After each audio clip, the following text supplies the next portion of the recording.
last week, and it was 70 degrees and sunny, so you can't figure it out. My name is Jim Tuman, and I run a program, national program called the Positive School Support Program. I was here about 4 or 5 years ago, and I remember the school when I look back on some areas in the last 5 years of some impact areas, and this school was one of the impact areas. About probably a year and a half ago, there was a young boy. I spoke at an alternative school. There was a young boy that I met, connected with, had no father, or at least the father that he knew denied that he was his father. Was living in his car, and I kind of connected with this kid. And he represented everything to me that we're looking at in terms of education at the at-risk kid. And so this morning, what we're going to deal with a lot is the at-risk kid. I took this kid to a conference down in Kalamazoo that I had developed and planned on self-esteem issues for kids in the state. And he did something amazing, and I wanted to share that with you this morning. Could I be first name? Hi. Could you tell me what you see on this? Just the break in and the picture and everything like that. What he did was I asked somebody in the front row to say what he saw in the front part of the book, and then he said, and which kind of everybody's mouth dropped on me. He says, "Hilney says you're a liar," and everybody kind of ducked and was uncomfortable and everything like that. And he says, "This is what I see." And he said the back of the book, and he said, "Until adults can see what kids see," he said, "you'll never be able to make an impact in kids' lives." And I really was moved by that, and I was really touched by what Sean had said to these people. Sean later, I spent probably a year working with him, and Sean was one of these kids that if you've ever had, and I hate to compare this to, I used to have a Malamute in New York when I lived there, who had been beaten, and had been beaten so often as a puppy that he was just almost gun shy and couldn't accept love except for maybe just one person, which was me. And several times this Malamute went to snap at young children on the street, and finally I realized that this Malamute was going to be too dangerous. And I parallel Sean's experience in my house as similar to that. I really love this kid. I took him in as my own son, and I wanted that relationship and built on that relationship. But Sean had so long been pushed away and had developed so much mistrust that it was difficult for him to accept love. And finally Sean left, and left, and then has since called back subsequent times and has wanted to come back in, but really now needs to be on his own. He's 18 years old. He has a 4-year-old daughter already, and the mother of the child is only 17. So they conceived when he was 14 and she was 13. So he's got a lot of life's experiences to learn, and I gave him the best that I can, and I loved him the best that I can. And I think that there's a time for all of us when you know that you give somebody the best of love that you can give them, and then that's it. That's the end. And you've got to let them go, and you've got to let them find their own way, and then if they make their way back, then you've built that solid relationship from the beginning.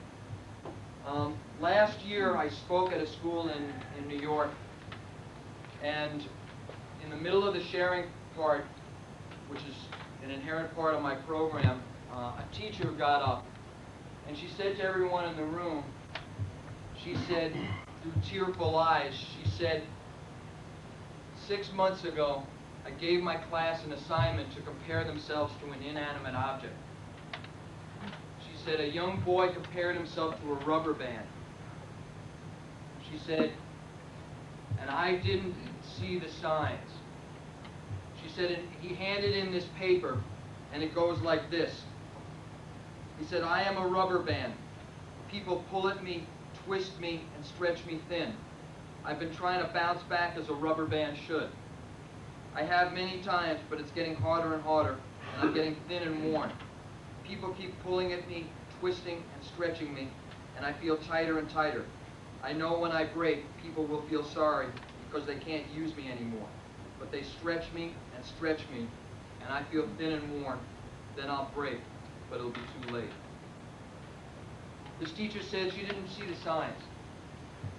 She thought that this was just an exercise, a creative exercise from a kid who was very popular in school, who really had, this was kind of an extreme, for this boy. He was an athlete. He was a scholar. He was, I think, vice president of his class. And then a week and a half after he wrote this to her, he hung himself. And she said through tearful eyes, she said, I will never, ever, ever look at a kid in the same way again. Never. Now, I'm a product of that. I was a high achiever kid. I was a 7-letter athlete in high school. I was president of my class. I carried an A- average, and I also tried to kill myself 3 times. Because for me, I was living off of an image. And behind the image was this very much alone individual that was scared and had to hold on so much to the image that if the fear was that if there was a crack in that image, that what would happen is that I would fall apart. And my greatest fear was that if I lost something, if I didn't perform up to expectations, if I didn't meet what is essentially the quote-unquote approval level of my family, then I was virtually not good at all inside. And so what seemed to be great on the outside for me, as for this boy, was very much fragile on the inside. And it's interesting, I've talked to 600,000 kids in the last 5 years, literally all across the country. And I have to say to all of you in the room, the greatest pain that I ever see, is in the high affluent schools where kids have it all. And that pain comes from the fact that because kids have it all, it's all attached to the things that they have, as opposed to inherently to the person that they are inside. And so there's that great fear that if you lose that and you're attached to that, you will lose your own identity. And that was my greatest fear, as it is for, literally thousands of kids around the country. I'm leaving next week to speak at a school. This is, for me, the rotational period of my work, where I go back into schools that I have done 4 and 5 years ago. But I'm going out to California next week to speak at a school, and it was a very affluent school.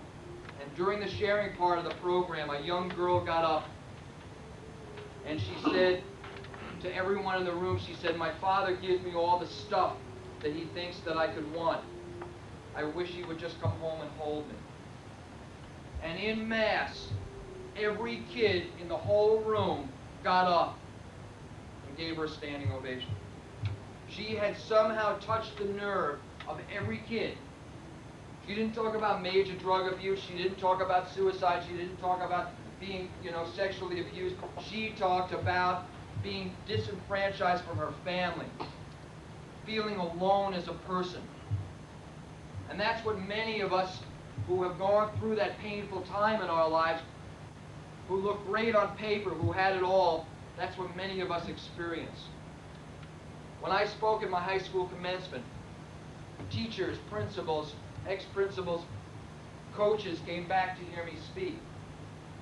And I told them that I had tried to take my own life 3 times. And they were shocked, literally, from the teachers and the coaches in particular. And one teacher, I remember, came up to me and said to me, Jim, we couldn't believe what you just said. We used to sit in the teacher's lounge, and if we thought that any kid had it all, it was you. When inside, I was terribly alone, and I had been pushed away so much in terms of, knowing who I was. We start out, all of us in this room, we start out where our public and our private lives are one. We start out when we're very young, and our public and our private lives are almost together. And then something happens, and I'm not quite clear what happens, but something happens to us. And so what happens is that we wind up somehow continuing to build a gap between our public and our private lives. So what we are on the outside to the rest of the world is not what we are on the inside to ourselves. And that gap gets wider and wider and wider and wider. And after a while, the people that are so, the gap is so wide, most people live in between there with such fear and such apprehension that their lives are virtually on the edge. On the edge. Let me ask all of you in the room, who do you think, of all the categories of people, who do you think has the most perfect self-image? Anybody? I spoke in the UP and it happened that there was somebody in the room. Anyone? Who do you think has the most perfect self-image? Categories of people. Men, women, children, babies, anyone. It's a baby. Okay? There isn't a baby that we could bring in this room, okay, that everyone in the room would not kind of focus on a little bit, say how cute, how loving it is. There isn't a baby that we couldn't bring in this room that we couldn't put on the floor, okay? And that baby would crawl around on his or her hands and knees, scream, wet in their pants, and every one of us in this room would say how cute that baby was. But let one of us in this room get on the floor, scream, wet in our pants, and see how many people in this room really believe how cute that we are. The gap gets wider and wider and wider. And for many of us, the gap gets so extreme. This morning, what we're going to deal with eventually is the development of a blueprint to make this a positive school environment and a safe school. About 1.5 years ago, a friend of mine sent her 11-year-old son up to his room to clean up his room, and he put a plastic bag over his head and killed himself. As I was driving away from her house, by the way, she is institutionalized and has been since the night of that incident. As I was driving away from her house, I realized that I've talked to hundreds of thousands of teachers and parents around the country. And what I've discovered is, the common theme is that so many of us, and I'm included in this, and I work online with at-risk kids every day, so many of us see at-risk kids in our homes, in our classrooms, in the hallways, in some portion of our school environment. And many of us see these at-risk kids, and we're not quite clear of a direction of how to be able to handle this. And so, I got a chance to be the keynote speaker at the National 4-H Conference and the National Optimist Conference. And what I did, statewide at least, is to pair these two organizations together to open up the first center of its kind in the country, the Center for Prevention of Youth at Risk. We have 60 acres of property in Novi, and our first training program will be this Friday, Saturday, and Sunday. And the dream of this, and it's been a 2-year effort, tremendous amount of time for me personally, to pair these two enormous organizations together and work the politics. But the dream of all of this was to train educators and parents in awareness skills and prevention skills, so that all of us in this room, when we see a kid at risk, we don't have to deal with with a woman teacher who didn't see the signs. Because you see, for that kid, it's too late. For me personally, I was right on the edge on my own suicide attempt, and if it wasn't for the fact that a friend of mine called me up at 1 o'clock in the morning, I'd be gone too. And suicide for me personally is the most frightening of all of the at-risk things facing kids today, because there's a finality to it. There's a finality. Nobody, kids are willing to take their own lives over issues that most of us in this room feel are inane. And they're willing to end it all. And so for me, that's the most frightening of all of the at-risk things. But we're going to deal with all of them this morning. I'd like all of you, because we're going to deal with this in segmented parts, and there will be 3 or 4 parts to this in-service. And so I'd like all of you, on the first part, this is more or less your exercises and your parts to deal with your acuteness in terms of how you focus on kids. So I'd like to ask all of you several questions, and I'd like you to take a couple of minutes to think about these and write these down.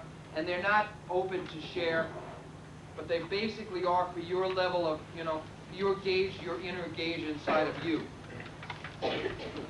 I'd like you to write down on the first question the lowest and highest moments you had as a teacher or administrator, in probably just 25 words or less.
If this is not your lowest moment, then the next question I would ask you to write down is that if you could change any incident in your teaching career or administrative career where you were insensitive to another individual, whether to be another teacher, whether to be a student, whether you really did not gauge your response accurately. If you could change any incident, would you write that incident down on a piece of paper, now?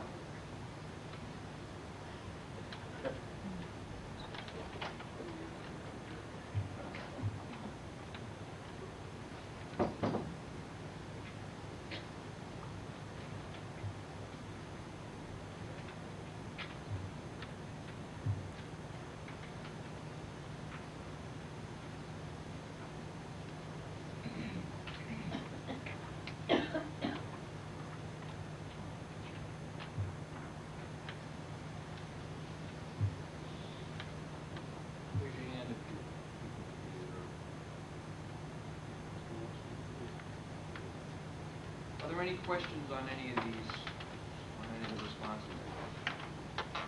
Anything that's either not clear or you need some additional information?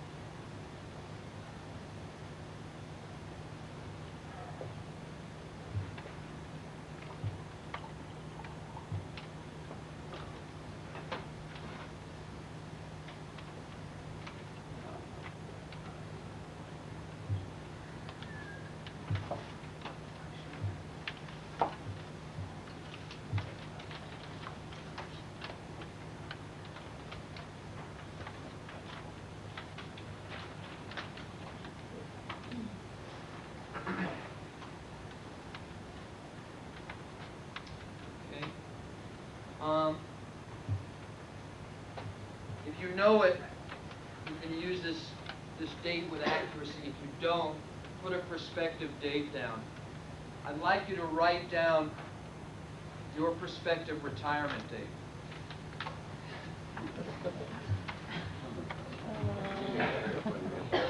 From teaching, all right. Some of you have been retired for a while. Your prospective retirement date from teaching. You can put any date that you anticipate in your mind. Just put a date down on a piece of paper.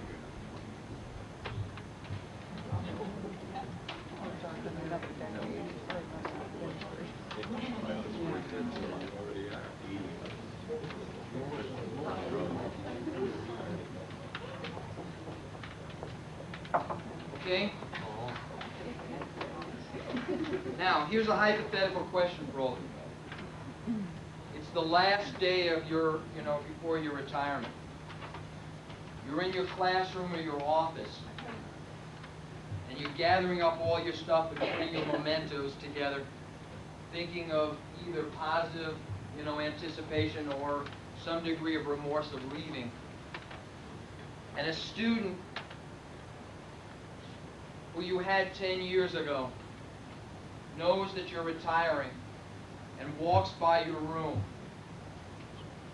sticks their head in the room and starts, wishes you good luck and starts talking about the impact level that you made in their lives, either positively or negatively.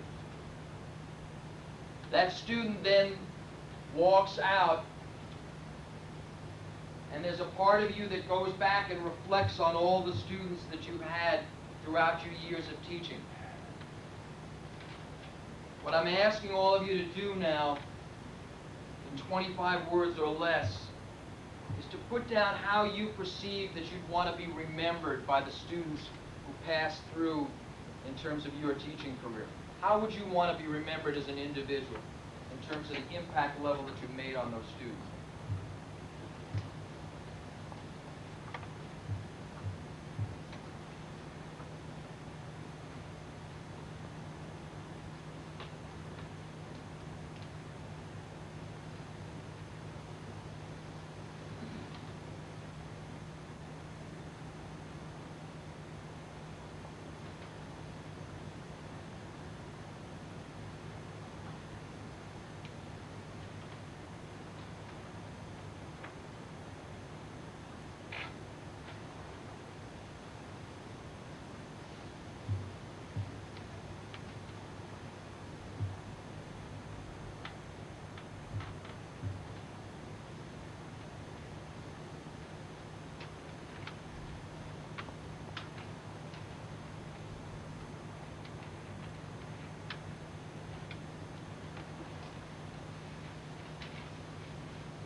Okay? Now, a student came up to me once and said that there was only two types of teachers that they ever remembered in their lives. Either the ones that uplifted them or the ones that destroyed them. And so I asked all of you in the room to search back in your memories when you were in high school and think of the teachers that you had and write their names down, either the ones that uplifted you or the ones that destroyed you.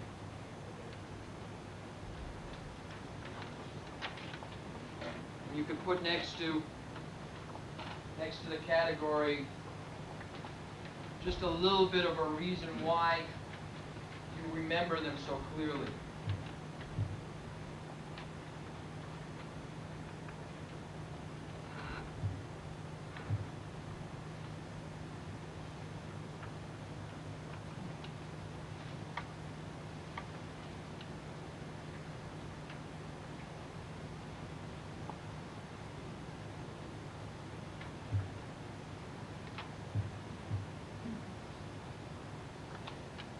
you don't remember anybody, you're probably very fortunate.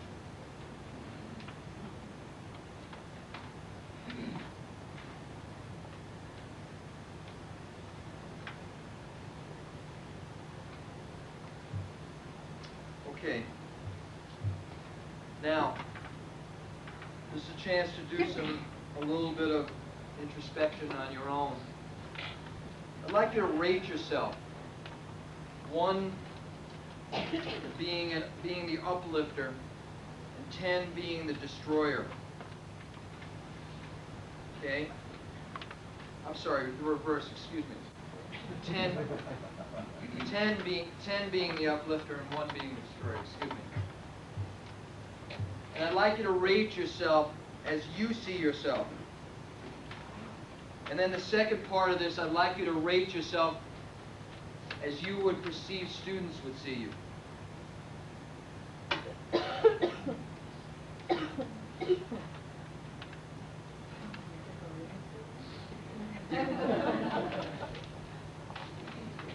You got a favorite student?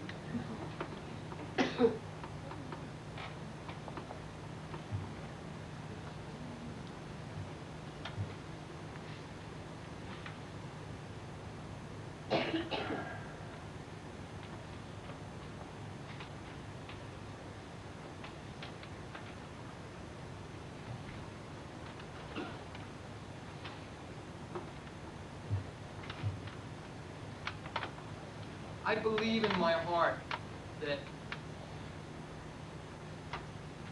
everyone who went into teaching, or at least 90% of the teachers in this country, and I've spoken to, as I said, hundreds of thousands, that everyone went in for some type of reason that they wanted to connect with kids in some way. Okay? And what I have seen around the country, which is truly unfortunate, is that a lot of the climate in a school does not permit teachers to really connect with kids. And what happens is that we are focused so much on keeping up the test scores and grades that we have forgotten that kids are real with real issues and real problems. And this has become a difficult situation. There is a question that I asked in the room today, and I'm not quite clear how many, but I will tell you that there is not a school that I have done that there is not 50%. And I asked the question, how many kids come from divorced families? And it's never meant to show figures.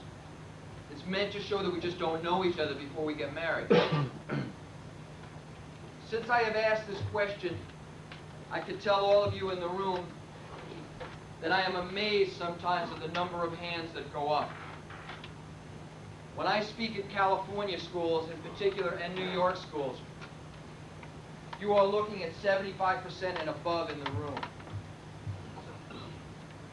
There was a school in California, and I am not exaggerating, with 1,000 students, that we literally had to ask the kids to keep their hands up while we did a count of those kids that did not come from divorced families. Out of 1,000 students, there was 27 that did not come from divorced families in that school. So what is happening in education is that there is a shift. And most of you in the room, the shift will overwhelm you. And it's there, and it's an onslaught like a tidal wave, and it's not going away. And the unfortunate thing is that this shift is moving up against an educational system that did not prepare itself for the shift. And that is basically that school is becoming surrogate family. That literally teachers are becoming surrogate parents. And for many of the kids that you see, school is virtually the only structured time of their day. And they come here with a sense that this is family. They go home to a non-existent family, or a family that literally tears them down and destroys them. So for many kids, if the impact level is going to be profound in their lives, it's got to come from a school environment. And as I said, the educational system has not been ready to meet this yet. And we're so busy, as I said, being competitive, that we have forgotten that some of the faces in the room are faces that come to school and are in tremendous pain. Tremendous pain. Several years ago, as a matter of fact, it was probably right after I had come to this school, several years ago, I did a national speaking tour of Japan. The Japanese came in and did a half-an-hour documentary on my life and followed me around for probably 6 or 8 weeks. And then it showed nationwide in Japan, and I was asked to come and speak there.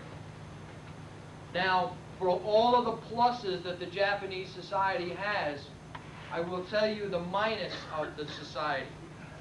That they lead the world 7-1 in teen suicide.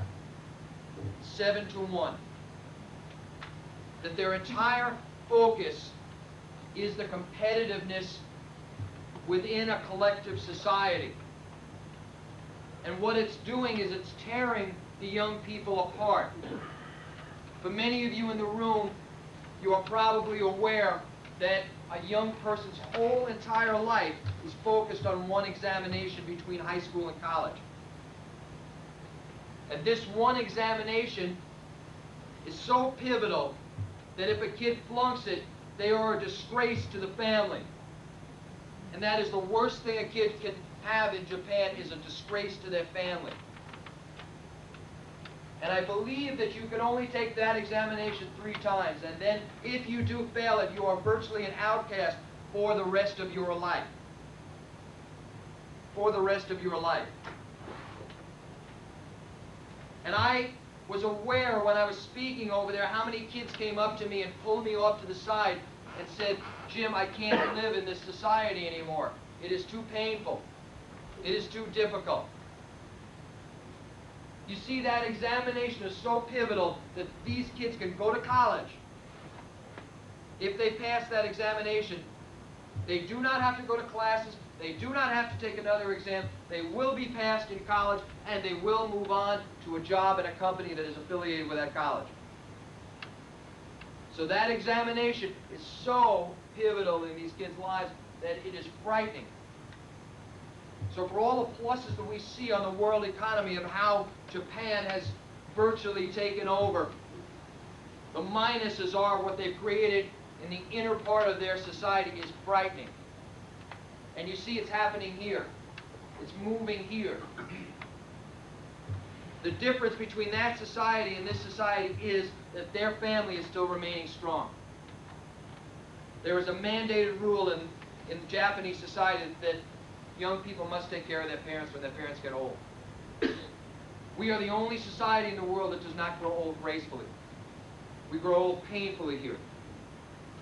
We worry, you know, when I was 18 or 19 years old, and I first started looking at long-range job opportunities, I used to be really involved in Michigan State University.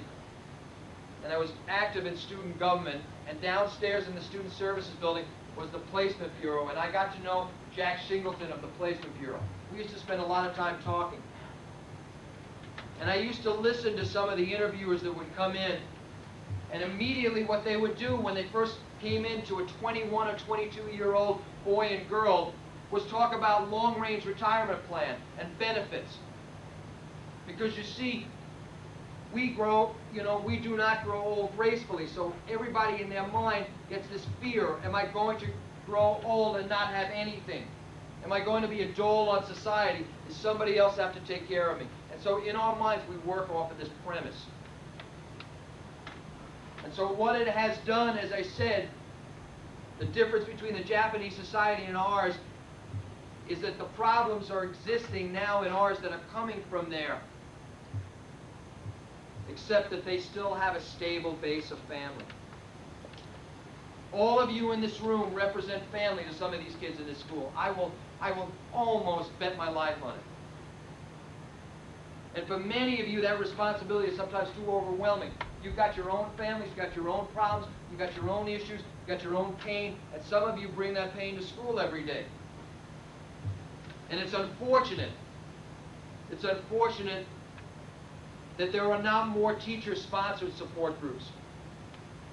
Because you see, I believe that many of you, and I would have been among them as I am today, because the pain in my own life and the sense of loneliness has existed for me.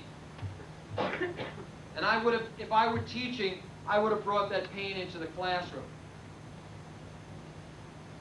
About 4 years ago, I spoke at a school in California, Westlake High School in Thousand Oaks. To me, it is the role model school of everything I have dreamed about in terms of my work. Westlake High School now, 4 years later, has 29 teacher-sponsored support groups for kids. The Optimist Club built a $30,000 self-esteem room for teachers and works actively to develop teacher-sponsored support groups within that school. They have a parent program of 400 parents that meet twice a month with a community psychologist. And what they do is they actively teach communication skills between parents and students in the school. But more important is the focus of the community. The focus of the community is on students, staff, parents, and the development of support groups collectively, and on teaching self-esteem issues in that whole community. So there's been a major shift. And with this major shift has become an overflow for people like you. More understanding for teachers' issues, more sensitivity, more direction, more help when help is needed, more opportunity to connect with kids. So I'm saying to all of you collectively that you are family to some of these kids. And as a family member, in particular some of you, the head of a family, surrogate family, you have a responsibility in some way, whether you want it or not, to be able to relate to these kids, to make an impact, to be understanding and to be sensitive. Let me share with you, this is a book called The Learning Community. It's a humanistic cookbook for teachers. A woman, Julia Beal Beatty, who's an educator and a researcher, wrote this.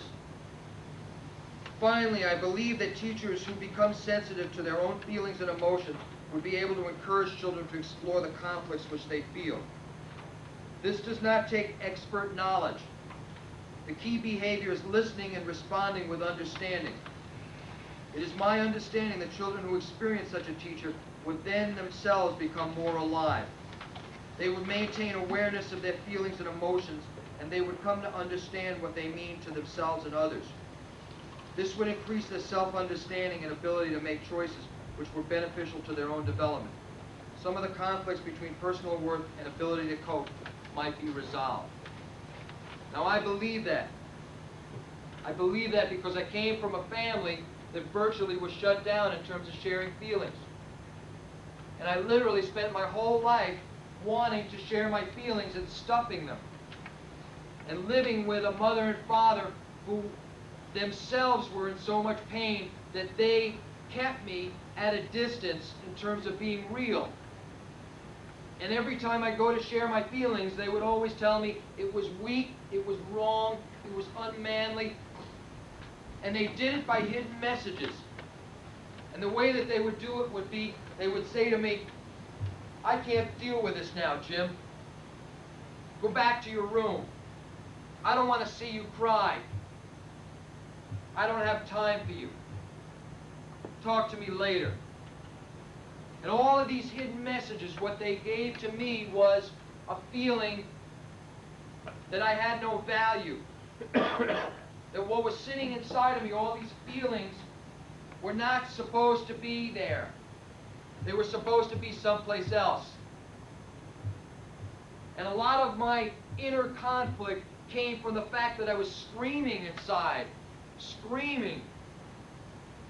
And I couldn't let it out. Instead, what I did was attempt to achieve more. Push myself higher. Get to a little bit further up. And each time I took that another notch, I was hoping against hope that I could go back to a home that would welcome me, that would open up their heart to me. Instead, like many high achiever kids, it was, well, you got a B, you deserve, you should get an A, you're worth an A, you're smart enough to get an A. And so inside, it was this constant desire for approval, continuously. I used to play a lot of football. A lot of football. And there was a sign above the gym wall that said, "Power and prestige are real short-lived." And I used to look at this sign with disdain because I used to say, this is ridiculous. Power and prestige are where it's at. My family's teaching me that. The world says that. I'm going after it. And it really wasn't until 10 years ago that that sign kept flashing back in my mind with some degree of impact level. And you know, I discussed that feeling with people, but still the world is, pulls us in different directions. So I'll tell you what I'd like to do for all of you. And I've yet to lose this bet, but I'm always willing and open to pay it off. In thinking of the context that power and prestige are real short-lived, I am willing in this room to buy any of you, dinner at a place of your choice if you can name me the last 5 presidents of General Motors. Anyone? Anyone want to take a shot?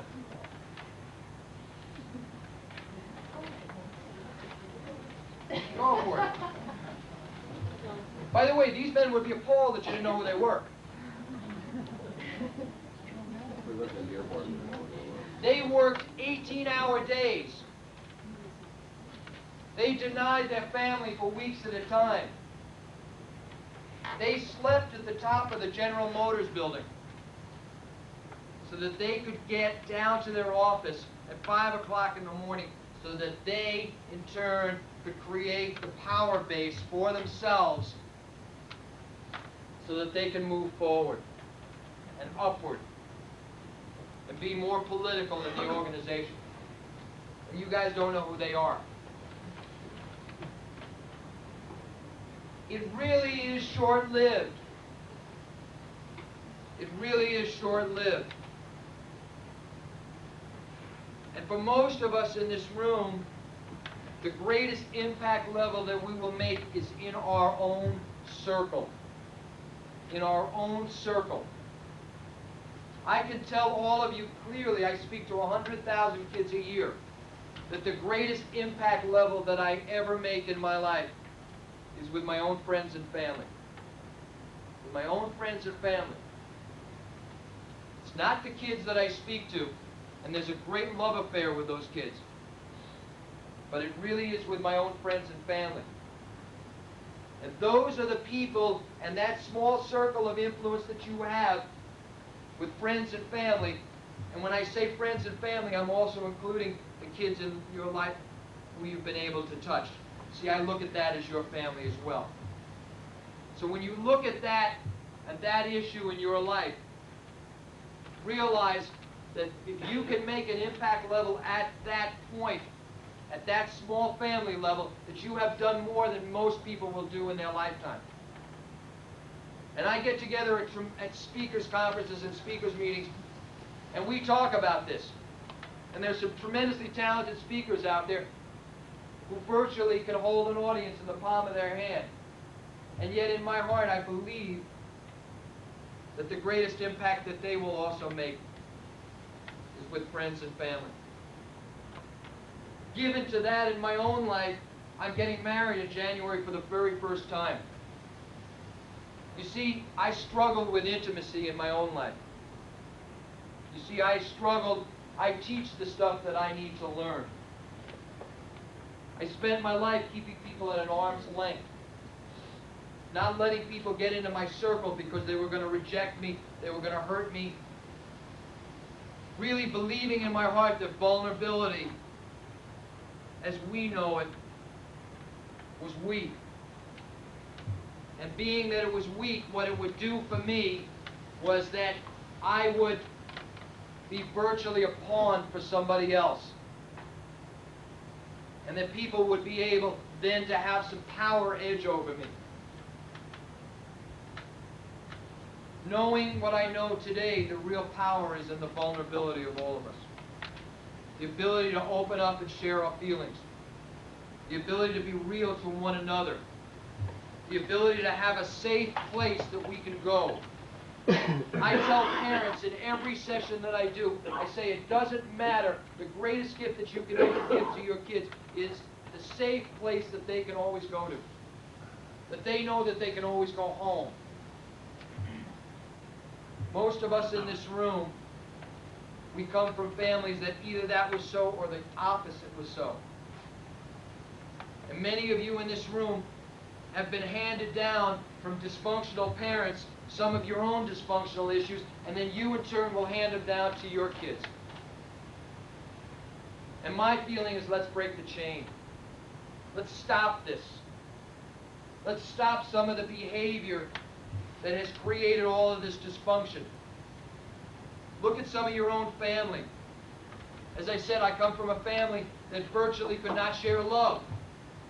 So I spent my whole life, and I'm 49 years old, not being able to share love. Going out and talking to hundreds of thousands of people and standing there while kids would give me a standing ovation, and I would stand there and not take it in. I didn't know how to accept love. I didn't know how to let people get close to me. The shyness for me pushed me inward and kept me at such a level that there was no way in the world that I was going to be a truly balanced human being. There's a chance for a safe environment in this school. But it's got to start with a safe environment in your own classroom, in your own family, and who you are. And then it moves from there into the school. And I believe that if the shift is going to occur at the rate that it is now, that by the year 2000, schools will indeed become true family in the sense of most kids. Because with the divorce rate mounting and one-parent homes, kids do not have a support base that they need, and they will look for it in schools.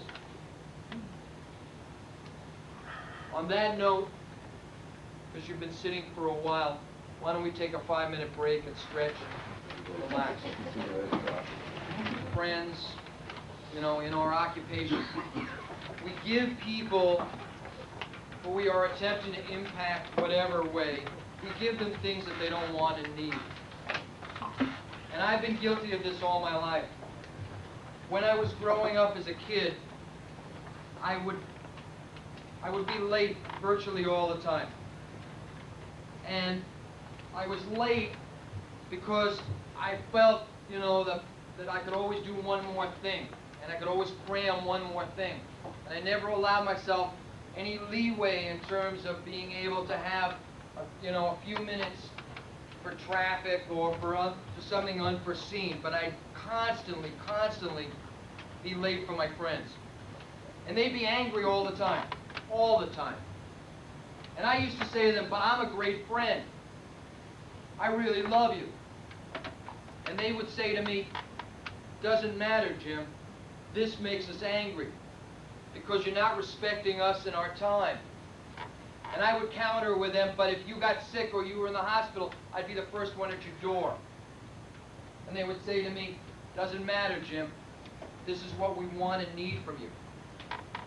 And I began to realize that all of us, and that's the breakdown of many of the families in our society, is that sometimes spouses give each other things that they don't want and need, or the perception, we have a perception that what we're giving is what the other person really wants.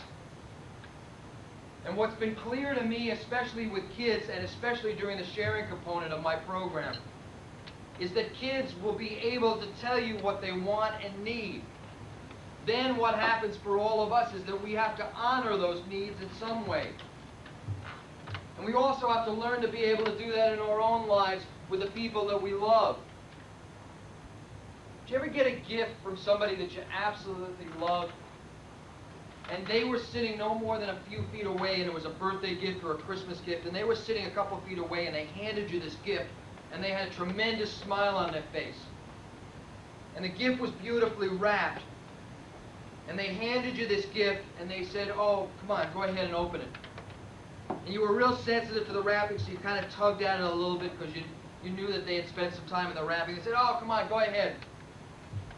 And so you grabbed off the wrapping, you ripped it off, you opened up the box, you looked at the gift, and you said, wow, this was something I always wanted.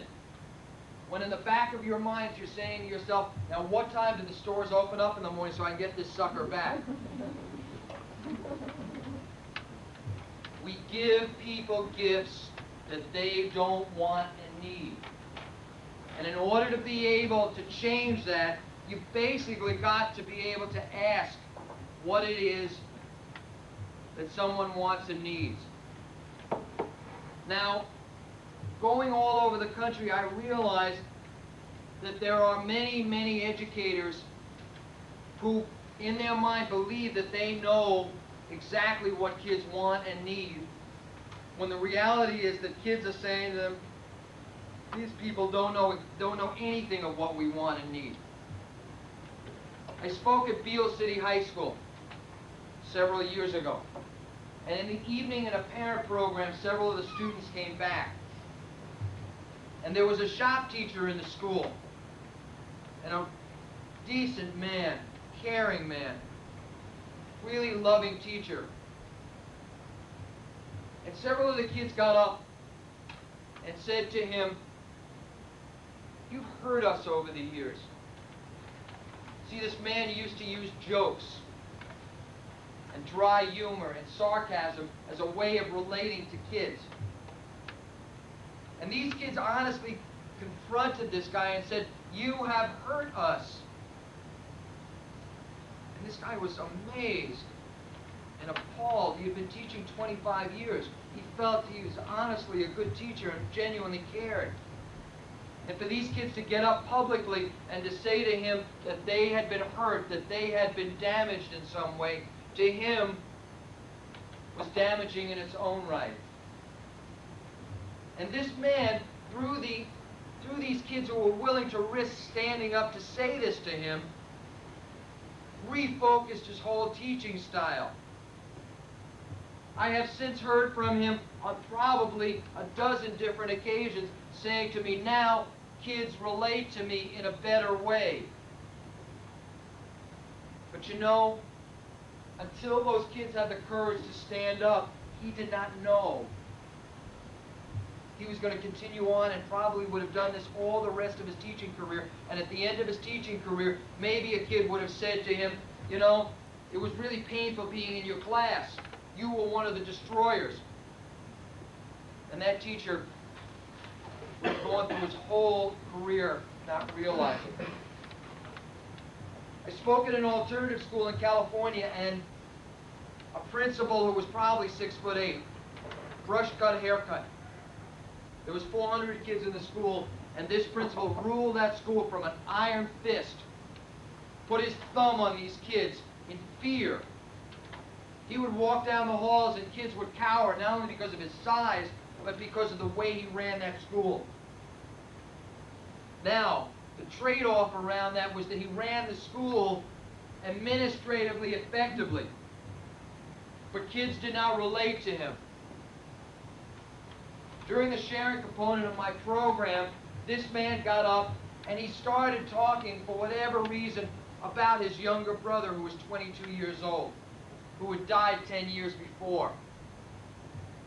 And as he started to speak, his voice started to crack. And all of a sudden, he let go and started to cry in front of hardcore kids. kids who are one step, I call them fifth chance kids, they're one step removed from the court system. An amazing thing happened. Okay? An amazing thing happened. Instead of kids being repelled by this, they actually jumped up out of their seats and stood around this man and held him. 400 kids came virtually out of their seats and stood around this man and held him and cried with him. And I stepped back because, and I've seen it hundreds of times, but I stepped back because of the virtual size of this man and all these kids standing around him that were a foot shorter than he was. And I looked at this scene, and I realized in this scene, this man had then bridged a gap that had kept him from relating to kids. And what happened is, and I've heard from him dozens of times, is that kids now are lined up to talk to him, to relate to him. He's human. He's real. All of you in this room are human and real. You have your fragile moments. You have your plus moments. You have your down days. And I think, like any family, if you're just the disciplinarian, if you're just the provider, if you're not also a part of the family where somebody else can support you, then I think you're doing a great disservice to the people in your life. And I'm talking about even the kids in your classroom. And I'm not saying that you have to open up your whole life. I'm not saying that you have to be revealing. I'm not saying that you have to carry your deep, dark secrets and lay them out on the table. That's not what I'm saying. I'm saying that you have to give kids a chance to be able to support you in some way. And there's no harm in saying to a group of kids, look, I'm having a tough day. I have some problems and I'm dealing with some problems. There's no harm in that. And that gives the kids a chance so that instead of you bringing all of these pain into the classroom without any support, it gives the kids in the classroom a chance to support you in maybe not being as tough on you as they may be.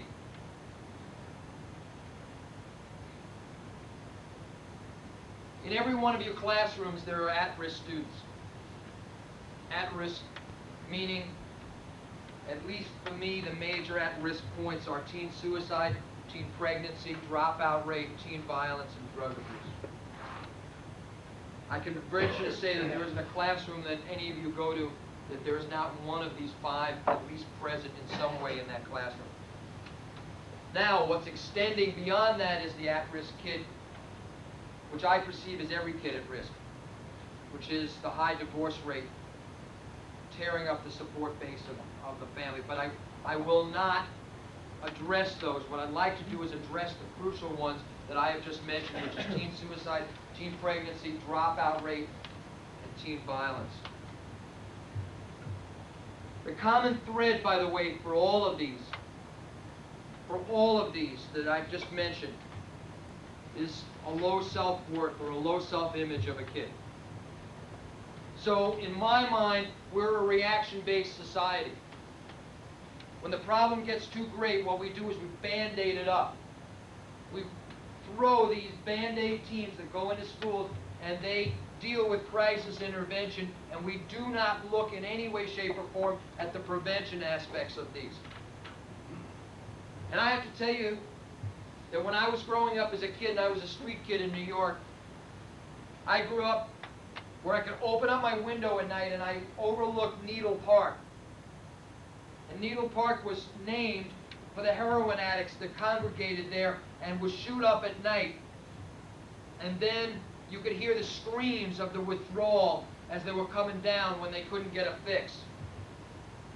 So I grew up in the 60s like that. And in the 70s it was marijuana, in the early 80s it was cocaine, and in the late 80s it was crack. Now in the 90s there's synthetic stuff that's coming out. We don't even have a name for it. So the names of the drugs have changed, but the problem still remains the same. And until we look at the idea of a prevention mode for some of these things, then schools will be virtually out of control and are around the country. Last spring, I did a school in California. I walked into the school. There was a 10-year-old boy doing a line of coke on the sink in the bathroom, in the boys' room. I grabbed that boy by the collar, brought him in the principal's office. I knew in my heart, I knew that that was the tip of the iceberg. And that was 10 years old. At West Bloomfield High School, there was a kid known to other kids. There was a kid, he's called a California Connection. Once a month, he flies to California, tells his parents he's going to go spend a night at a friend's house. He flies to California, comes back on the red eye, makes a major drug buy, and he's the major dealer in the school. People are aware, but he is so crafty that he's been able to elude everyone for 3 years. It exists. It's there. It's here. Most of you know it. And see, if we put our head in the sand, it will affect you no matter what. It's going to crop its ugly head up some way, somehow. What I'm looking at to try to get all of you to focus on this morning is the prevention aspects. This is the nuts and bolts of this in-service, is the prevention aspects. Okay? Can anyone in the room tell me some of the signs of teen suicide? You know, the potential of teen suicide. Anyone? Or change in behavior. Okay. Anyone else? Okay. Anyone else? Okay. Anyone else? Giving away belongings. Good. Can you say that again? Giving away belongings. Giving away belongings. Now in this room, that's an odd one. In this room, could you, all of you, raise your hand if you didn't know that that was maybe one of the signs? Okay? Anyone else?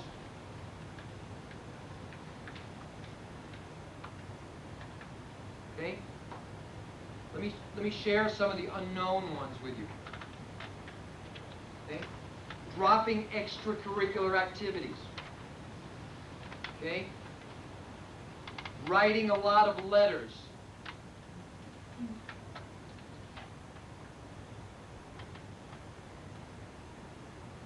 Chronic illness in a family.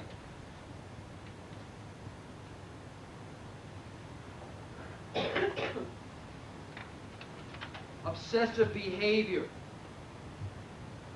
A preoccupation with war or violence or guns.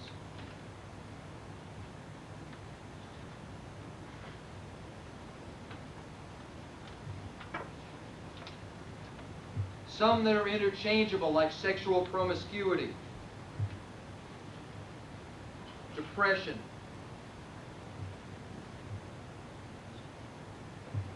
a long grief reaction to a loss,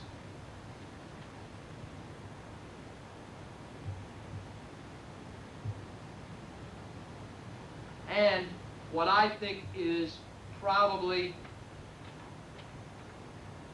a major pivotal one that sends kids over the edge is a recent humiliating experience.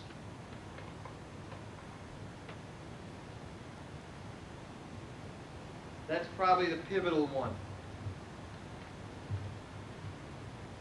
Now, some of you, tell me, you see these signs in somebody in your classroom or somebody in the hallway, tell me, what do you do? Anyone? Hmm? Talk to a counselor. What happens, and there are school districts where there's virtually no opportunity to get to a counselor because the caseload is so high. What do you do as individuals? See, this is the most difficult part and the shift in all of your, in all of your job titles. Talk to the kid. Try and get close to the student, talk to them. Okay, how would you talk to them? Try to give them a one-on-one. Okay. Anyone else? How would you talk to them? Yes. Talk to the friends first, Okay. because the friends sometimes communicate better than you will. Okay. Yeah. Well, usually I just kind of get them alone, you know, and try to find out if they'll tell you the problem. And if they don't, try to be exceedingly positive. And say, Okay. look, you know, this situation, everybody's got a lot of problems, and do you need somebody to talk to? And sometimes they'll start crying. I mean, I've had 16, 17-year-old guys stand in the hall and kind of cry a little bit sometimes. Yeah. But if you talk to them and you say, you know, now look at what you did last week, look at the quality of what you're trying to do, I always try to go back and find something that they did that was really great, and then try to get that on their mind instead of whatever's depressed them. That's what I try to do when they have one. Okay. Great. And I'll teach you a technique in a couple of minutes that reflects on exactly what was just said. Anyone else?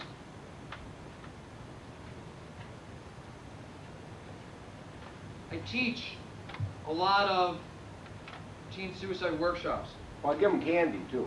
Give them candy. That always works. I keep a box of chocolate in the drawer. When a kid's depressed, I offer him candy. Well, that might sound stupid. You'll be amazed. If I look and see a kid in the room and he's down, I try to get him to laugh before he gets out of there. It works pretty good. Candy will really make them laugh sometimes, and nothing else will. If you go over and say, oh, now, come on, now, it can't be that. Here's some chocolate. They'll go. It's hard for them to keep from smiling when you're sitting there offering them candy, you know. You would have been a tough teacher for me. I'm a diabetic. You would have wiped me out. I would have gone right over the edge. You have to take that chance. I keep steak in the refrigerator. You might want to ask them first if they're hypoglycemic or diabetic. Okay. I believe one of the key things that you do, at least with teen suicide intervention, is first of all you have to listen really closely and read between the lines. You can't, as this woman in New York did, you can't dismiss anything. So you have to literally take every threat seriously. And the key to this is to act quickly. You got to ask the kid questions and then respond to some of those questions. So you got to ask them the hard questions. Now some of the things on the other side of the framework of not to do is you've got to somehow catch yourself and not give advice. That's the toughest thing for kids. If you say to a kid also, you know, I know how you're feeling, that's an untruth for all of us in this room. There is no one that knows exactly how another person is feeling. Okay? And you shouldn't get shocked, no matter what a kid tells you. Because basically, if you act startled and surprised, for a kid, that doesn't, not exactly a vote of confidence. And the key to all of this, and I say this to you, you cannot tell a kid that you're not going to, that this is totally confidential. You cannot. Where there is life at stake, you cannot totally be a confidant to a kid without connecting them with some help of some kind. And when you promise a kid this, what you're really doing is you're continuing the secret and you're keeping the circle very small. Now there's a key, and it's a technique that I use in my life, and it's a technique that all of you can use in dealing not only with, the at-risk kid, but dealing with your own family, dealing with friends, dealing with people in your life that you choose to support. It's what I call the 30-second counseling session. And it's basically a technique that I have devised to be able to give people a vote of confidence and support.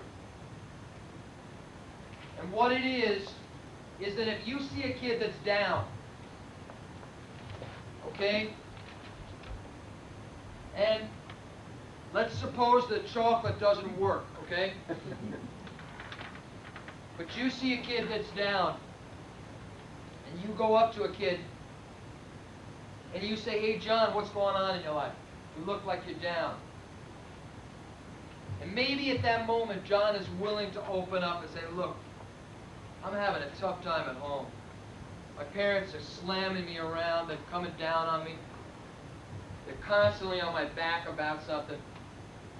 And you say to that kid, look, I genuinely care about you. I'm here for you when you need it. You want to talk now? You don't want to talk now? My office is always open. Now, we live with those kinds of people in our lives. So if you virtually stop there, what would happen is that that's the rhetoric that all of us have grown up with.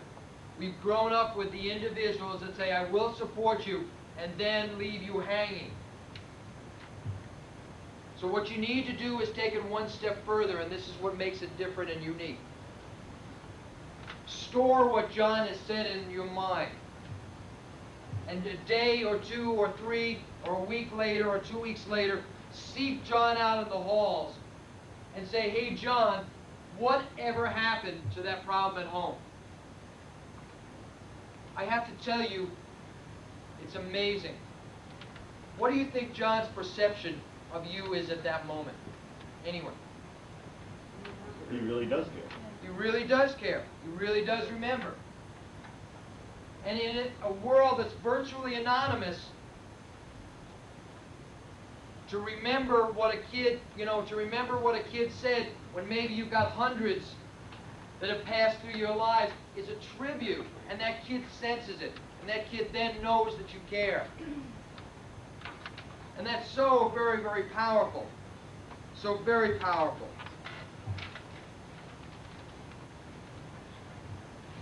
About a year and a half ago, 2 years ago, in addition to creating the Center for the Prevention of Youth at Risk, I spoke at Marion High School in Birmingham. It's an all-girls Catholic school. And a young girl was so moved at the end of the talk that she went and she called her mother, who was Vice President of Public Affairs for Manufacturers Bank, out of a meeting with the president of the bank, to tell her for the first time in her life that she loved her. She loved her. And the mother, who had created this sense of distance in the family, was just shocked.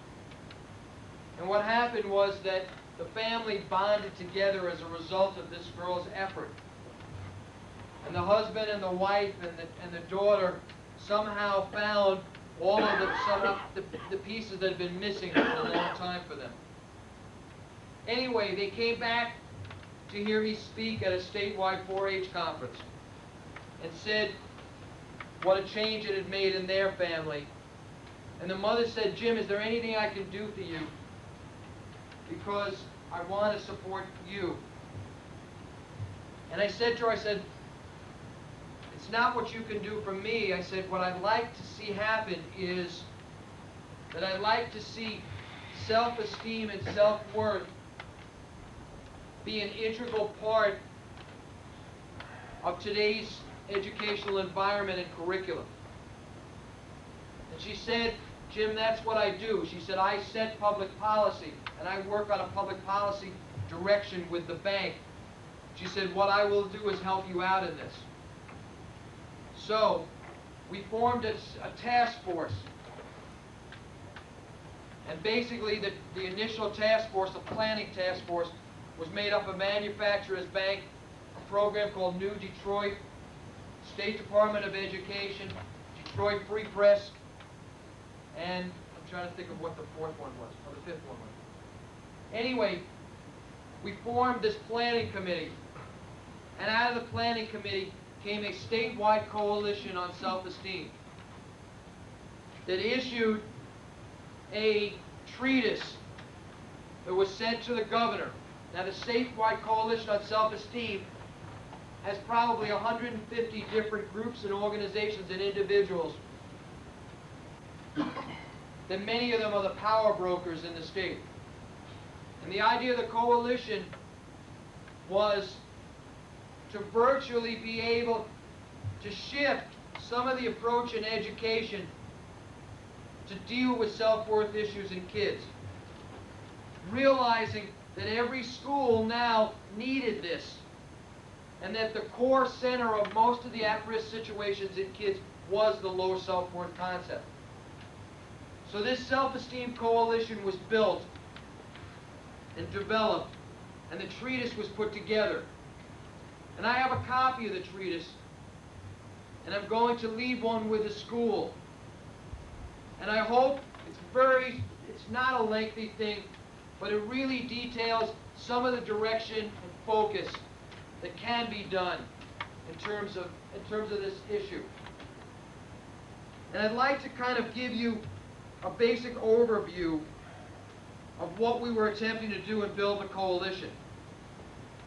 Now, the end result and purpose, and the reason that this in-service existed in my mind as a long-term byproduct, is that I hope that there will be a core of you that will put together a self-esteem task force in this community. And basically, that does not mean only educators. As a matter of fact, if it's only educators, it will be a limiting task force. But that you will include community representatives, church people, youth ministers, business people, all coming together to virtually support the fact that kids need to have some positives in their lives in terms of feeling good about themselves. Here's what we came up with as a definition of self-esteem. It's a byproduct of the capacity of an individual to deal effectively with their environment and his or her personal interpretation of the messages received by others. It starts to develop early in life of a child and extends into preschool and early elementary grades. Depending upon these messages and their ability to cope with their environment, it can continue to fluctuate throughout their lives. The teaching of life coping skills throughout school programs, out-of-school training, and experiential opportunities has become a necessity for success in today's society. And then we go to the whole idea of the changing of the family structure and why this is so crucial. Okay? Now, many of the problems in our society have contributed to this. As I mentioned earlier, we've become a Band-Aid society. We've become a throwaway society with the increased divorce rate. Working parents try to keep up with the higher cost of living and are not available to their children. I have a question for all of you in this room. How many of you in this room eat more than 10 meals a week with your children? Okay? How many of you in this room eat more than 5 meals a week with your children? How many of you in this room eat under five meals a week with your children, if your children are still at home?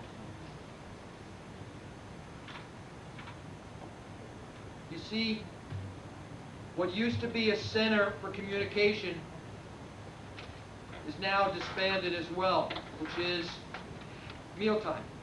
The only time collectively that a family comes together at one point.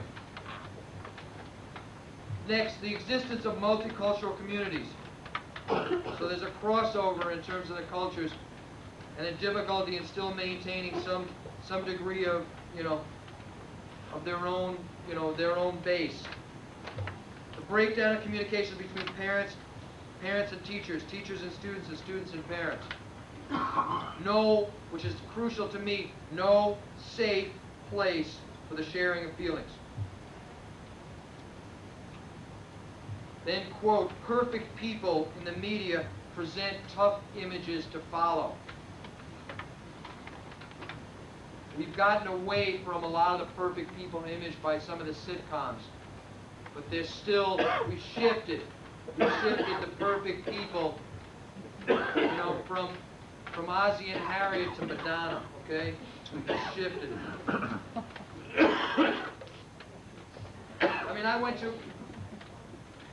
I used to be a roadie with the rock group Journey. Okay? I went on the road. That was no more than maybe 6-7 years ago, so I was still in my early 40s. And I went on the road with this group. The lead guitarist was a friend of mine, and I stood up at his wedding. And I went on the road just to experience what it's like to be a roadie with a rock group. but more important, to experience why it was that kids, elevated these rock stars to, to beyond proportions that we could ever imagine. And it's the illusion, okay? Strictly the illusion. So kids will still come up to me, when I announced in the introduction sheet that I was a roadie for the rock group, kids will come up to me and say, wow, what was it like? I wanted to do it. I always wanted to be there. Wow. And I tell them, it's like tearing down a 5-room house every other night and resetting it up, because that's the amount of sound equipment, and just moving on the road, getting no sleep. And that's what being a roadie is about. Now, some of the perks are, these kids, used to wear these badges that would, let you move in and out. And I got more propositions from young kids than ever. It's just amazing. Amazing what, what the influence of some of these groups have. So you see, we've shifted that. Fear-driven society influenced by explicit movies and media. Lack of values in our society and the absence of true role models. Glorified alcoholic beverage commercials with figures and stars, and a negative portrayal of teachers by the media. The last probably affects you guys the most. Okay? Anouk McCarty, who does a national teacher in service, and who I've had the privilege of working with in the past, talks about the fact that when he went to a party once, he took a teacher friend of his, and they went in and they were introduced, and it was a glorified Christmas party with a lot of high-powered people in the community. And people were introducing themselves, and they asked this woman, well, what do you do? And she said, I'm a teacher.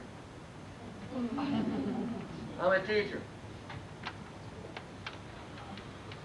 And basically what happened was, that's how she felt. That's how she felt. To me, online, you guys have more influence over kids' lives than anybody else I know. And if anybody in this society is to be revered, it should be you. Unfortunately, we've created this cycle of this, of this occupation that most people don't understand.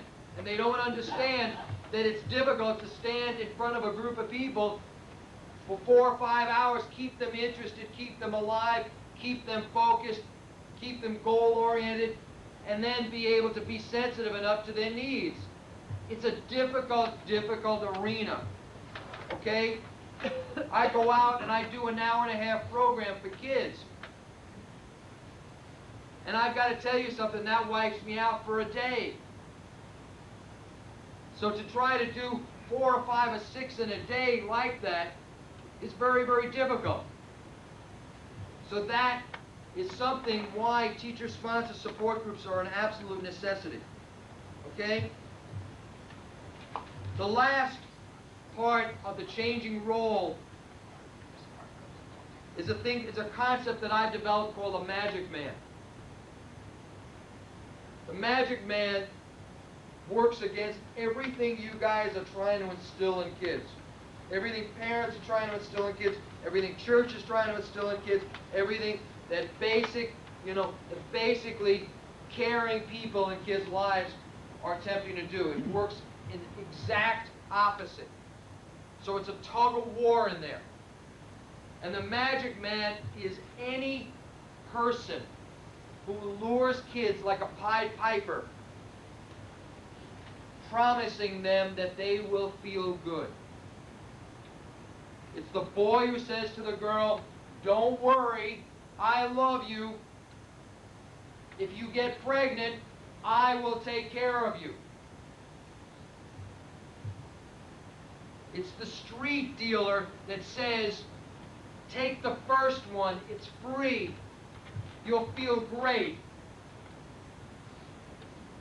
It's this lure, this Pied Piper that keeps people, especially kids, coming back for more. Because you see, they don't get it in any other area of their lives, so they look for it. They look for it. And so in order to combat the magic man, you have to be a presence in a kid's life.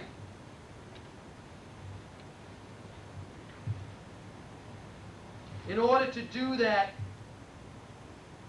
a crucial thing that you have to look at is how you basically relate to kids and to people in your life. Most of us in this room have a tough time with criticism. Okay? And most of us are critical people. It's the nature of our society. It's why the National Enquirer gets so much in the way of publicity and circulation.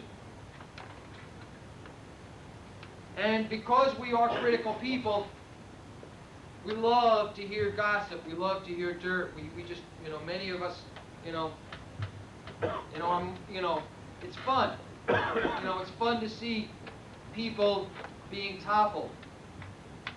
Well, the reality is it gives hidden messages to everyone. Everyone. I'd like all of you to try something. It's an exercise I'd like you to do in your classrooms. Okay? It's called the 24-hour challenge.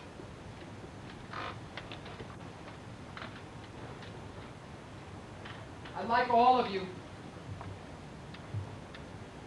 to ask your classes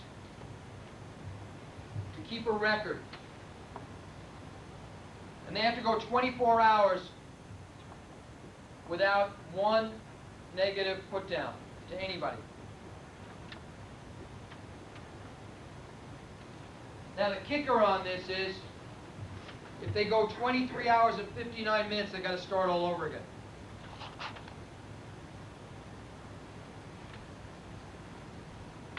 I'd like an honest response from those of you in the room. How many of you in this room really believe that you could go 24 hours without one negative put down or comment? Raise your hand.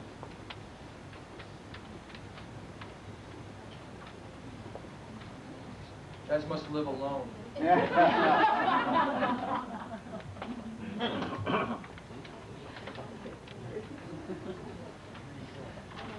It's common. We do it naturally. We do it not being aware of it. By developing this 24-hour concept for yourselves and the people in your life, it's a way of you being conscious of a block of time and being conscious enough so that red flags will go up in your mind when there even is something that comes out of your mouth that's a negative.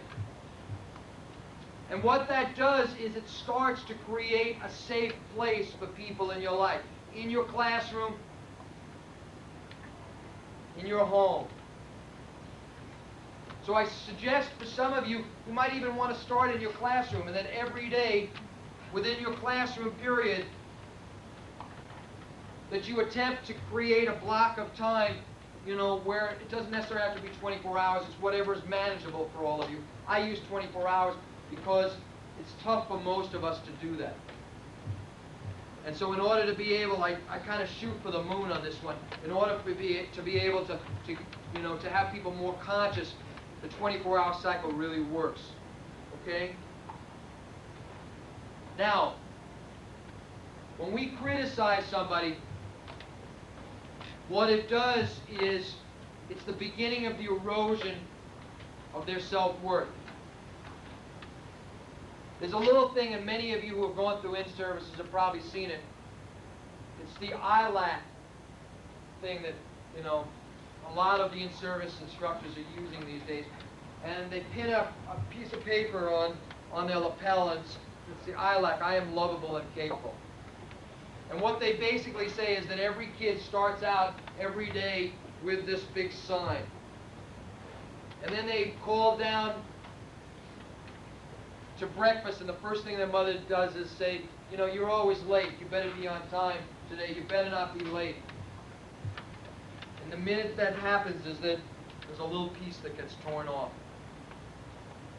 And slowly but surely what happens is that throughout the course of the day, by enough erosion from friends and family and many of you, that whole piece of paper is nothing. It's crumbled. It's non-existent. So you've torn away whatever protection a kid has around feeling good about themselves. So basically what I wanted to ask all of you around the concept of negative criticism is a number of questions. First of all, is the person that you're criticizing in any shape to receive the criticism right now when you give it? Now, the second thing, which is crucial, are you willing to stick around long enough to help pick up the pieces of what you've criticized?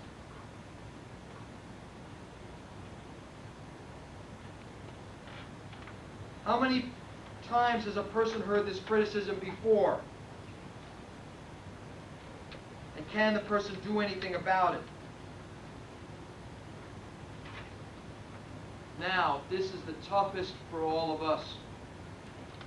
Are you positive that none of your own hang-ups, your own deep-seated psychological needs, hurts, or fears are causing you to make this criticism?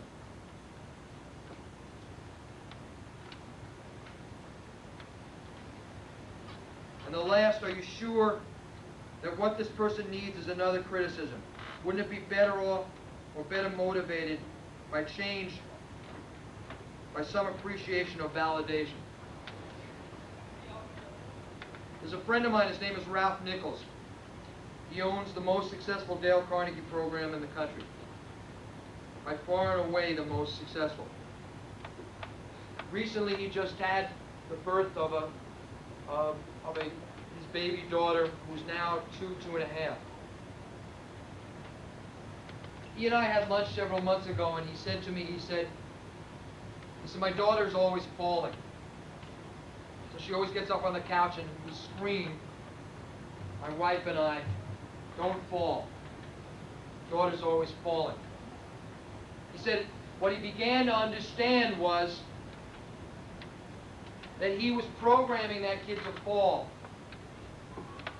And so what he did was he just changed basically the terminology that he used, and he said, you have perfect balance. Now what's happened is he's taken a shift. The fear is, the concern is still there, the love is still there. He's just changed the terminology a little bit. So he's taken it from a negative to a positive.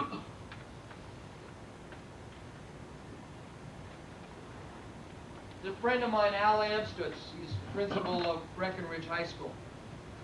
Probably in my mind what education is all about. He just loves kids. His son plays on the football team. And like a prideful father, he goes to the football games all the time. And he yells out to his son, who's a halfback, he yells, don't fumble. Who do you think leads the team in fumbles? Father.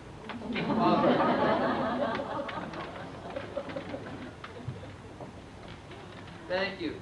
That was... We give the hidden messages, and it's tough. It's tough. I'd like all of you to look at what can be done in this community in terms of building self-worth issues in kids. My suggestion, and I'm hoping an outgrowth of this whole day, is to form a local task force on teenage self-esteem.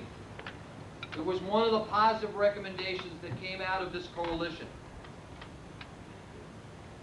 The purpose of this self-esteem task force is the following: to develop and share ideas on ways to build a more positive school environment which will help our young people and adult community appreciate their value and increase their sense of self-worth. To identify available self-esteem building resources used by other communities to bring about a better balance between academics and self-esteem issues in education. To plan and implement support programs for individual students, faculty, and administrators as we become more sensitive to their needs. To participate in self-esteem conferences or motivational programs to help move the energy forward in a positive direction. To plan a calendar of positive events for the school year to recognize all students, not just those with high academics or athletic skills. On this note, let me tell you what Al Amstutz does, which is unique. He asks every teacher to give him something positive about every student in their class. Now, this is nothing new. Then he writes a letter home to the parents highlighting what positives that student has done. This is nothing new. What is new is he calls the student in and has them read the letter before he sends it home to the parents. Therefore, the kid has 2 or 3 or 4 days to feel great about themselves, knowing that there's something that's coming home that's going to make his parents feel good, or her parents feel good. It's these types of small things that help create a better environment and help build a kid up. To seek funding and local resources for specific projects. To set priorities, goals, strategies, and timelines for projects. Now, here's a list of suggested activities for this task force. To meet on a regular basis without exception. To plan an agenda and keep to a specified time. Let this group become their own support group through their commitment to help others gain that kind of support. For teachers, list available resources for speakers within the community that are willing to come into a classroom and speak on special issues of interest that are not found in their textbooks. Develop a resource room in the school where students can feel welcome. Social agencies have booklets that benefit students and adults. Use a questionnaire to determine the level of interest on students. Identify workshops and training programs for staff development, support group formation, and team building among students and adults. Research programs such as the Positive Peer Influence or Peer Listening training programs, which teach students listening skills and show them how to support their friends by just being a friend. Review programs such as Head Start and the Governor's Early Childhood Education Initiative, which encourages school success at an early age when self-esteem begins to develop. Develop ongoing parent support programs, such as STEP, parenting classes, or PET, parent effectiveness training. Advertise well and let parents know the programs are for them. Research mentoring concepts, which start around the 6th grade and encourage youngsters to complete high school. Dropout rate in Michigan is phenomenal. It's phenomenal. Now, as in anything that has, that has pluses, some of the pitfalls of developing this type of program are as follows. If you tackle something too big, an enormous project, and you fail, you will get discouraged right off the bat. There's a tremendous fear of change inherent in most individuals, and especially in an organizational setting. So fear of giving up power has got to come slowly. If you create non-structured, non-productive meetings that don't have a focus, that don't have an agenda, that don't have goals, that don't have timelines, then that you will soon get discouraged and people's needs will not be met in that. If you do not encourage everyone to participate, and some isolated few, as in any program, take the flag and run with it, you will again have major problems. In order to be able to do this, there has to be that support base. I would hope after this meeting that some of you would see Bob, or within the next day or so see Bob, who would be willing to sit on a self-esteem task force.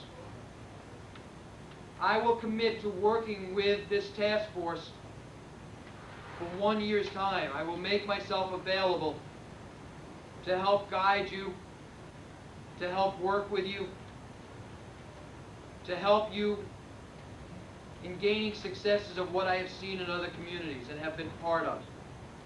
So I'm willing to give you the next year in terms of access to me for any problems, issues, difficulties that might occur within the local task force. I think it is key. I think it is key because I think this planning group then can look at crucial issues within your community. You can address, and every community has their own inherent problem. Yours may be alcohol. In Detroit, it may be drugs. In Dexter, it may be suicide. There may be a combination of both. But to look and cater and develop your own format. And not just buy into a universal concept, but really choreograph your own program. Second thing that this task force should genuinely look at is the development of support groups. I will also assist any of you in this room that choose to be support group facilitators. I will encourage the kids in the assembly this morning about being a part of support groups. Oftentimes after my program and after the assembly, there are a great many kids that want to be part of support groups. Sometimes, and that's why we're doing the teacher in service first, sometimes the onslaught is so great. I spoke at Harbor Springs High School, and literally 3/4 of the kids signed up for support groups. The need is there. These kids do not have a safe place. I need to also say to you that you do not have to be a trained therapist to be a support group facilitator. Most of you are support group facilitators in your classroom. You do not need any special skills. And the key to this is that the problems that are within that support group, if they become severe, if something comes out, everyone in that support group has to know that if it is going to be endangering their own, a kid's own life or somebody else's life, that it is reportable and that that kid then will be channeled into appropriate help. So that none of you ever have to take on the burden of a major problem with kids. Basically, the support group concept is designed to deal with the highs and lows in a kid's life. As for all of us, and I belong to 2 support groups in my life, as in all of us, there are days when we feel like we need support, and there are days when we feel strong and we can give support. Those are the highs and lows in each one of our lives. That is crucial, and I urge all of you to form, if you do not have in this school, support groups. Absolutely critical. Because it is my goal to see that support groups are integrated into curriculum. I have had and have spoken at dozens of conferences where schools now have seen the value of support groups, and they put them on the same level as math and science, and they institute them as part of the day-to-day curriculum, realizing that kids absolutely need this.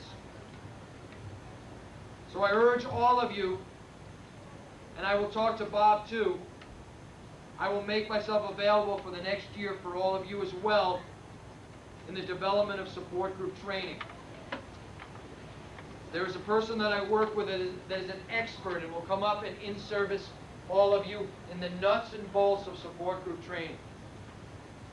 There was not enough time this morning for me to be able to develop this, but it is absolutely, it is crucial, and I've seen it work in dozens and dozens and dozens of schools. I urge all of you, if you have a school that is dealing with negativity, if you have a school that has some major problems, if you have a school environment that is not safe, support groups are the beginning of the answer. Beginning of the answer. I'm conscious of the time, and I want to just finish up with a letter that I recently received from a young girl. It's the hope of how I see the possibility of all of the effort in terms of seeing kids as real. This young girl is the daughter of one of the vice presidents of Ford Motor Company. She said, so I bring that up with the idea in mind that she has no material needs. Jim, I want to do something wonderful for you because you deserve so much, but I don't know what to do. I guess the best thing I could do is to tell you what's honestly on my mind. I feel guilty because I tried to kill myself. You're my friend, and I feel like I did something to defeat your purpose. Suicide is weak. I always thought that. I thought it while I was taking the pills. Now, I have never, ever in my life heard it more clearly. I've never heard it more powerfully. At the moment, I didn't care. I wanted to disappear. I didn't realize that death and disappearance are not the same thing. I didn't realize that death and disappearance are not the same thing. I'd forgotten how great it feels to laugh so hard that you almost wet your pants, and looking at a sunset over the lake with wind in my hair, or to love something so much I feared my insides would bust. I forgot how to love myself, the only thing I have on this earth and will ever have. I was blind to the beauty of myself. I'm not anymore. I am beautiful. I have a lot to give. There's a chance. I speak in schools of 3 and 4 and 5,000. Kids fall through the cracks. They live 4 years alone. They ride the bus alone. They eat alone. They move between classes alone.